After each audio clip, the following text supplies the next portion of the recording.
আজকে একটা নিরামিষ সবজি রান্না করছি।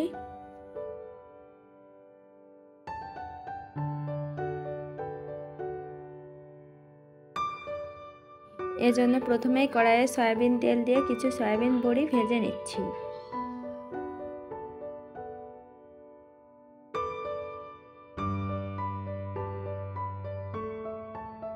সয়াবিনগুলো ভাজি করা হয়ে গেলে এগুলো উঠিয়ে রেখে ওই তেলেই আমি মিষ্টি কুমড়া, পেঁপে, আলু এবং কয়েকটা কাঁঠালের বিচি একসাথে দিয়ে ভেজে নিচ্ছি।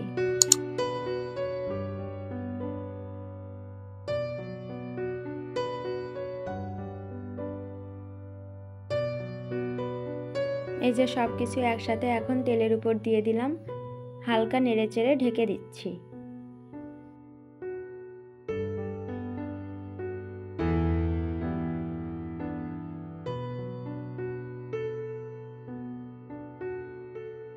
বেশ কয়েকবার এভাবে ঢাকনা দিয়ে আর খুলে নেড়েচেড়ে নিয়ে সবকিছু সুন্দর করে ভেজে নিচ্ছি। এখন এর উপর একটু হলুদ দিয়ে দিলাম।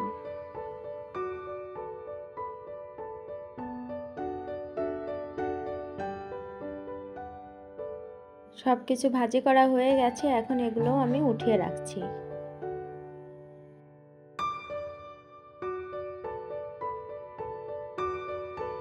এখন ওই তেলেই আমি জিরা, শুকনা মরিচ, তেজপাতা এবং হালকা একটু হিং দিয়ে দিলাম।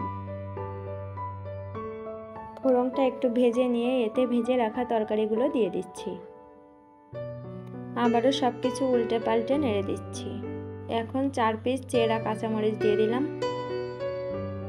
কিছু চুইয়ের ডাল ছিল, এগুলো হালকা থেতো করে দিয়ে দিলাম।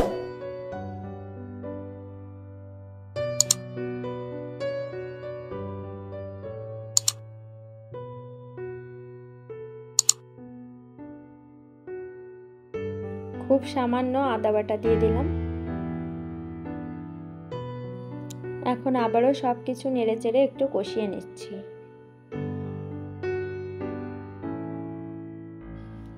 এর মধ্যে একটু জিরা বাটাও দিয়ে দিলাম। দিয়ে হালকা একটু জল দিয়ে আবারও খুব সুন্দর করে সবকিছু নেড়েচেড়ে মিশিয়ে নিচ্ছি।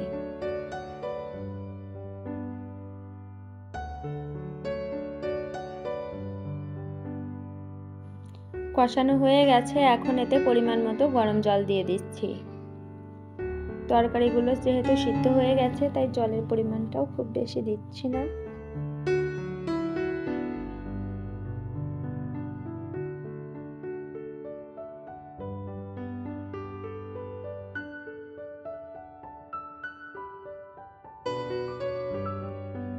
এখন এতে আরো একটু হলুদ দিয়ে দিলাম।